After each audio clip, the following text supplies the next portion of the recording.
ಮಕ್ಕಳಲ್ಲೇ ಹೆಚ್ಚಾಗ್ತಾ ಇದೆ ಹೃದಯಾಘಾತ ಪ್ರಕರಣಗಳು. 70% ಪುಟ್ಟ ಮಕ್ಕಳ ಹೃದಯಕ್ಕೆ ಹಾನಿಯಾಗ್ತಾ ಇದೆಯಂತೆ. ಮಕ್ಕಳಲ್ಲೇ ಹೆಚ್ಚಾಗ್ತಾ ಇದೆ ಹೃದಯಾಘಾತ ಪ್ರಕರಣಗಳು. 70% ಪುಟ್ಟ ಮಕ್ಕಳ ಹೃದಯಕ್ಕೆ ಹಾನಿಯಾಗಿರುವುದು ಈಗ ತನಿಖೆಯಿಂದ ಗೊತ್ತಾಗ್ತಾ ಇದೆ, ವರದಿಯಿಂದ ಗೊತ್ತಾಗ್ತಾ ಇದೆ.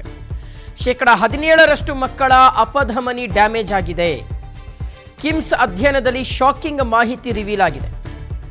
13 ರಾಜ್ಯದಲ್ಲಿ 347 ಮಕ್ಕಳನ್ನು ಪರೀಕ್ಷೆ ನಡೆಸಿದಂಥ ಸಂದರ್ಭದಲ್ಲಿ ಈ ಆಘಾತಕಾರಿ ಅಂಶ ಬಯಲಾಗಿದೆ.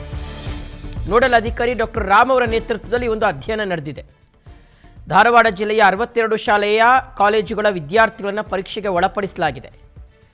8 ರಿಂದ 18 ವರ್ಷದ ಒಳಗಿನ ಮಕ್ಕಳಲ್ಲಿ ಅಧ್ಯಯನ ಮಾಡಿದಂಥ ಸಂದರ್ಭದಲ್ಲಿ ಮಕ್ಕಳಲ್ಲೇ ಹೃದಯಾಘಾತ ಪ್ರಕರಣಗಳು ಜಾಸ್ತಿ ಆಗ್ತಾ ಇರೋದು. ಒಂದು ಕಾಲ ಇತ್ತು, ಹಾರ್ಟ್ ಅಟ್ಯಾಕ್ನಿಂದ ಸಾಯೋದು ಅಂದರೆ 60 ವರ್ಷ, ಆಮೇಲೆ ಅದು 50 ವರ್ಷಕ್ಕೆ ಬಂತು, ಆಮೇಲೆ 40 ವರ್ಷ. 40 ವರ್ಷಕ್ಕೆ ಸತ್ತೋಗ್ಬಿಟ್ರೆ ಅಯ್ಯೋ ಹಾರ್ಟ್ ಅಟ್ಯಾಕ್ ಆಗೋಯ್ತಾ 40 ವರ್ಷಕ್ಕೆ ಅಂತ ಜನ ಮಾತನಾಡ್ಕೊಳ್ತಾರೆ. ಅಂಥದ್ರಲ್ಲಿ ತೀರಾ ಇತ್ತೀಚೆಗೆ ಈ ಸ್ಕೂಲ್ ಮಕ್ಕಳು 15 ವರ್ಷ, 14 ವರ್ಷ, 13 ವರ್ಷ, 8 ವರ್ಷ ಮಗು ಇಂಥವ್ರಿಗೆಲ್ಲ ಹೃದಯಾಘಾತ ಆಗ್ತಾ ಇರ್ತಕ್ಕಂಥ ವಿಚಾರ. ಆಮೇಲೆ ಸ್ಕೂಲ್ಗೆ ಹೋಗಿರೋ ಮಗು ಹಠಾತ್ತನೆ ಹೃದಯಾಘಾತದಿಂದ ಸಾವನ್ನಪ್ಪಿರ್ತಕ್ಕಂಥದ್ದು. 8 ವರ್ಷದ ಮಗುಗೆಲ್ಲ ಹೃದಯಾಘಾತ ಅಂತ ನಿಜಕ್ಕೂ ಸಹ ಅದು ನಂಬಲಿಕ್ಕೆ ಸಾಧ್ಯವಾಗದೇ ಇದ್ದಂಥ ವಿಚಾರ. ಇಲ್ಲ ಬಿಡ್ರಿ, ಸಾವಿಗೆ ಬೇರೇನೋ ಕಾರಣ ಇರುತ್ತೆ, ಆ ಮಗುಗೆ ಬೇರೇನೋ ಆರೋಗ್ಯ ಸಮಸ್ಯೆ ಇರುತ್ತಂತ ಚರ್ಚೆಗಳಿದ್ವು. ಆದರೆ ಈಗ ವರದಿಯ ಪ್ರಕಾರ, ಅಧ್ಯಯನದ ಪ್ರಕಾರ ಇಲ್ಲ, ಮಕ್ಕಳಲ್ಲೂ ಹೃದಯಾಘಾತ ಪ್ರಕರಣಗಳು ಜಾಸ್ತಿ ಆಗ್ತಾ ಇದೆ ಅನ್ನೋದನ್ನು ಸಾಬೀತುಪಡಿಸ್ತಾ ಇದೆ.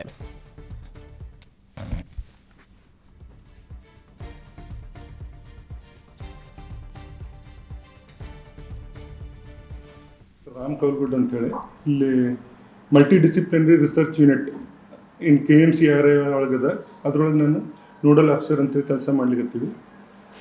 ನಾವು ಒಂದು ಇತ್ತೀಚೆಗೆ ಮಕ್ಕಳು ಅಥವಾ ಸಣ್ಣ ವಯಸ್ಸದೊಳಗೆ ಹೃದಯಾಘಾತ ಏನು ಹೆಚ್ಚಾಗ್ಲಿಕ್ಕತ್ತದ, ಅದ್ರ ಸಲುವಾಗಿ ಯಾಕಿರ್ಬೋದು ಅಂಥೇಳಿ ಅಧ್ಯಯನ ಮಾಡಿದ್ವಿ. ಅದ್ರ ಸಲುವಾಗಿ ಹಿಂದಿನ ವರ್ಷ ನಾವು ಒಂದು ಸಣ್ಣ ಅಧ್ಯಯನ ಮಾಡಿದ್ವಿ. ಅದರೊಳಗೆ ರಕ್ತದಲ್ಲಿ ಏನು ಹಾರ್ಟ್ ಅಟ್ಯಾಕ್ ಆಗುವಂಥ ಏನು ಅಂಶ ಇರ್ತಾವ ಅದು ಹೆಚ್ಚಂತೇಳಿ ಕಂಡು ಬಂದಿತ್ತು. ಅದ್ರ ಸಲುವಾಗಿ ಅದು ಬರೀ ಸ್ವಲ್ಪ ಜನ ಆಗಿದ್ದರಿಂದ ಈಗ ದೊಡ್ಡ ಅಧ್ಯಯನ ಮಾಡಿದ್ವಿ. ಈ ಅಧ್ಯಯನ ನಾವು ಸುಮಾರು 13 ರಾಜ್ಯ ಒಳಗೆ ಮಾಡೀವಿ. ಅದೇ ರೀತಿ ಕರ್ನಾಟಕದೊಳಗೆ 25 ಡಿಸ್ಟ್ರಿಕ್ಟ್ ಒಳಗೆ ನಾವು ಈ ಅಧ್ಯಯನ ಮಾಡೀವಿ. ಈ ಅಧ್ಯಯನದೊಳಗೆ ಏನು ಮಾಡಿದ್ವಿ ಅಂದ್ರೆ ಮಕ್ಕಳದ್ದು ಅವ್ರದ್ದು ಹೈಟ್, ವೇಟ್ ಅದೆಲ್ಲ ಚೆಕ್ ಮಾಡಿದ್ವಿ. ಆಮೇಲೆ ರಕ್ತದಲ್ಲಿ ಕೊಲೆಸ್ಟ್ರಾಲ್ ಅಂಶ, ಆಮೇಲೆ ಹಾರ್ಟ್ ರಿಸ್ಕ್ ಫ್ಯಾಕ್ಟರ್ ಏನಿರ್ತದೆ HSCRP ಅಂತ ಇರ್ತದೆ, ಆಮೇಲೆ ಹೋಮೋಸಿಸ್ಟಿನ್ ಅವನ್ನ ಪರೀಕ್ಷೆ ಮಾಡಿದ್ವಿ. ಅದಾದಮೇಲೆ ಇನ್ನೊಂದು ಇಂಪಾರ್ಟೆಂಟ್ ಏನು ಮಾಡಿದ್ವಿ ಅಂದರೆ, ನಾವು ಇನ್ನು ಮೊದಲು ಯಾವಾಗೂ ಯಾರು ಮಾಡಲಾರ್ದು ಅಂದರೆ ಒಂದು ಹಾರ್ಟ್ ಅಪಧಮನಿ ಅಥವಾ ಆರ್ಟ್ರಿ ಏನಿರ್ತದೆ ಅದ್ರ ಒಳಪದರು ಅಂಥೇಳಿ ಎಂಡೋಥಿಲಿಯಂ ಅಂಥೇಳಿ ಇರ್ತದೆ. ಅದ್ರ ಮೇಲೆ ಏನ್ರಿ ಎಫೆಕ್ಟ್ ಆಗಿದೆ ಅಂಥೇಳಿ ನೋಡಲಿಕ್ಕೆ ನಾವು ಅಧ್ಯಯನ ಮಾಡಿದ್ವಿ. ಈಗ ಎಲ್ಲರಿಗೂ ಸಾಮಾನ್ಯ ಭಾಷೆ ಒಳಗೆ ತಿಳಿಸ್ಬೇಕಂದ್ರೆ, ಈಗ ಹಾರ್ಟ್ ಅಟ್ಯಾಕ್ ಆಗ್ಬೇಕಂದ್ರೆ ಅದು ಒಂದೇ ದಿವಸ ಒಳಗೆ ಆಗುವಂಥ ಕೆಲಸ ಅಲ್ಲ, ಅದು ನಿಧಾನ ವರ್ಷಗಟ್ಟಲೆ ಆಗ್ತದೆ.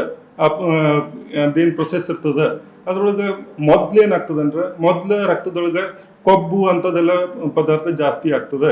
ನನ್ನ ಹೆಸರು ಡಾಕ್ಟರ್ ರಾಮ್ ಕೌಲ್ಗುಡ್ ಅಂತೇಳಿ.